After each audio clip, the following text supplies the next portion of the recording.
Okay, so more superhero news. We got the announcement of the new Avengers movie called with the title of The Avengers: Age of Ultron. All right. I don't know who the hell Ultron is. I was like, I didn't even, look, no, I think the one thing I will give the Avengers, and that is a movie that I noticed I was going back to this summer, is that it has all these characters. It's got Joss Whedon. He doesn't take it so seriously. It's it's lighthearted. Yeah. It's funny. It's funny. Yeah. So I think that will be good when it comes out. I'm looking forward to the new Avengers movie. It's a great combo. Just as long as Whedon is doing it now. Just as long as Whedon is doing it. It's got this Ocean's 11 vibe to it, if you will. It's got that. I think so. I think it's funny, by the way, how movie titles are getting geekier and geekier. They're like The Avengers: Age of Ultron, and what's the new Hobbit movie called? Like The Desolence of Smaug or something like that. I thought it was his bar mitzvah. Okay, I had no idea. You got me there. No, I have to go. No, it is something that's small. The dragon. It's the name of the dragon or whatever. Right. Right. Yeah, I know. I think the biggest news out of Comic-Con, the most interesting thing was yesterday. I thought the Batman-Superman thing was anticlimactic, but it's about this Godzilla film, which goes back to my youth. Goes back to my childhood. My interest in movies, if you will, really starts with monster movies. King Kong, Godzilla, Ray Harryhausen, and those things. And it's interesting. This is not going to be like the one in 1998, which was god-awful, but it has the same hurdles that Pacific Rim has to which couldn't overcome.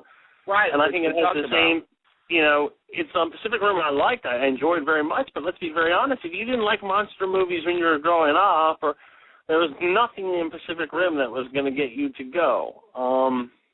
And what's going to get you to go to Godzilla if you didn't like monster movies? Well, that's the thing. That's the big thing. I always said if given a chance, I would direct a Godzilla movie in a heartbeat. And it sounds like this guy who did this movie, a smaller movie called Monsters, which is very good, has made. I like that film. Yeah, it's a very good movie. And what's great about that is it actually has that kind of the Jaws mentality. You don't see even though in Jaws we realize now in hindsight it was the production. The shark did not work. What all great monster movies, and the original Godzilla is no exception, you didn't see the full monster until the second half at least. Today, for some people found that annoying, that practice annoying. No, it's good though. You need to build up suspense. I agree. And that's why I think Jaws, that's why Spielberg's Jaws, and as our friends of the show, James Gillette, with their documentary and everything, that's the genius of Jaws. And Devin Faraci of Chud and Badass Digest brought up a couple of years ago. If Jaws was made today, it'd be 2.5 hours long. We see the shark immediately in the first 5 minutes. The suspense is taken out of it. That's true. But here's the thing with Godzilla, though. You're absolutely right. If I was Warner Brothers, I would be very nervous. I would be, what have we gotten ourselves into? The Pacific Rim, which we thought was going to do bang-up business, while it is I think a very entertaining, a fun film, this is not the if this is the warm-up, it's not good. I would be very nervous, because Sony tried this in 1998, and the movie was a disaster. It just wasn't very good. It was like a rip-off of Jurassic Park. And even Jurassic Park, if you remember when that came out, a lot of people just accused that of being a big-budgeted Godzilla movie. Right. I think it was David Hansen. It was Newsweek or Time said that. That was incredibly not true and not. It's not true, but it was a criticism. No, it wasn't. You're absolutely right. But that was a criticism by a lot of critics lobbied at the movie. My thing with Godzilla is this: it doesn't matter how good it is, if you can't get people there. Now, this is a May release. And I don't know how bad May looks right now. I'm sure it looks very bad. It's probably overcrowded. If you can't get them there that first week, it's imperative that Godzilla make on as much money as humanly possible the first weekend. Because if it doesn't, forget it. I wonder if the box office return, at least the domestic box office return, the U.S. box office return for a lot of movies this summer isn't going to make. I wonder if it'll make studios rethink their releasing schedules and so forth, releasing so many said that. of the same types of movies all in one glut. Because they have to know that people are just gonna start tuning out. Even if the most special effects come down the pike, people might just tune out. They're like, I just see too many of these. My mind is swimming. That's a good point. That's a great point, and they understand that. After this weekend, I think they have said that they have to relook, because this weekend is a bloodbath. The Conjuring did very well, but you had Red 2, Turbo, and R.I.P.D., which was destined to fail. Definitely it failed. But Red 2 failed even more than I thought it would. I mean, well, it did just as good as the original did when it came out, right? So, the original was less crowded. It was an October release. Right. You're right. I think financially, you're right though. Financially, it did okay. But there may be a limit to how good a movie like Red 2 can do, because it's filled with people who are over 50 years old, from top to bottom, and so I just don't know. I just don't know how many 14-year-olds or whatever who go to the movies most often, 14 to 24 or whatever. I don't know how much they really look forward to going to see a movie with a lot of old people in it. Well, I'm sorry to say that.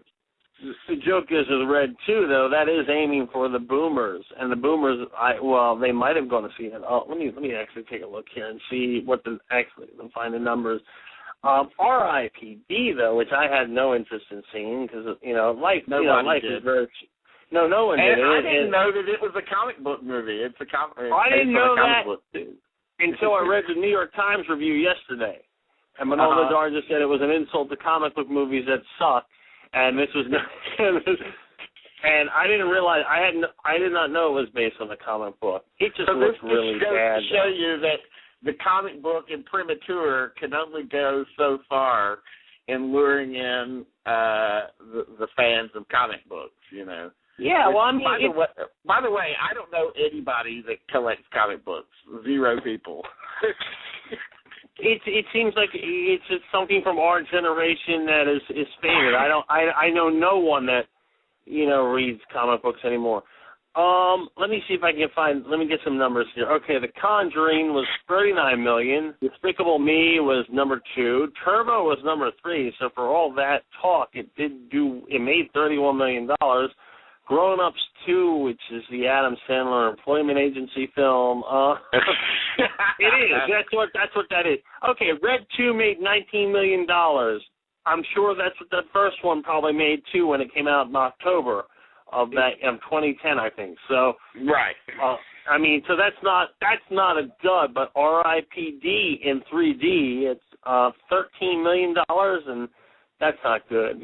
I don't know why anyone, when your movie calls to mind Men in Black and Jonah Hex mixed together, that's not good. No, did you ever see Jonah Hex? Oh my God, no way. No, it's hard. It's wretched. Even with that great cast, you have Michael Fassbender and Josh Brolin. It's unwatchable. I mean, you really do wish you just want to go to the bar next door and get drunk. Just go to the bar where it doesn't have to be next door. Just go. But that was a movie that's very interesting. R.I.P.D., After Earth. I forget, there were some other films that they thought would be automatic duds. Yeah. And those two, but R.I.P.D. didn't live up to its the hype of being done. I think the sad thing is Pacific Rim, but I don't know what universe that would have been a hit, though. It's a great film. It's a lot of fun, but you're talking about a nostalgia that's not shared by exactly all moviegoers. That's one thing. That's one thing is that a lot of people, I don't know. I just don't. The giant monster movie, just isn't what it used to be or whatever. Well, it's not even that. It's like, remember, we talked about this last week, I think. Remember, these movies, when they came over here, War of the Gargantuas, let's use that one because that's the obvious inspiration for Pacific Rim in one sense. Which nobody has seen, by the way. By the way, only Tarantino. Tarantino has the Laserdisc that he got into a fight with someone. I know this from reading the biography 20 years ago. Someone stole it from him, and he went and broke into their house to get it back. But War of the Gargantuas, all these films were always shown on the bottom half of a bill when they came here, and and most of the times in a drive-in too. These were not major releases, and I appreciate what Del Toro and the guys are trying to do here. And you got to give they give them an A for effort, and it's a wonderful movie. But forget even War of the Gargantuas. They're competing also with recent movies like Transformers, and I brought this up last week. How, for the average moviegoer, do you say the Pacific Rim is different from the Transformers movies? I don't know how you do that. I mean, just by looking at the ad, it'd be impossible. But looking at footage from it, you can see that, first of all, the monsters and the robots aren't moving as ridiculously fast as they do in the Transformers movies. So therefore, there's this sense of size and weight to these creatures that is not really given in a movie like the Transformers. So right, true. That's something that that's one of those details though that most people they say it's different, but I can't put my finger on what's different about it. Well, that's what's different, But anyway, let's move on. Thank you. I guess we got information about the new X-Men movie as well. Which is subtitled Days of Future Past.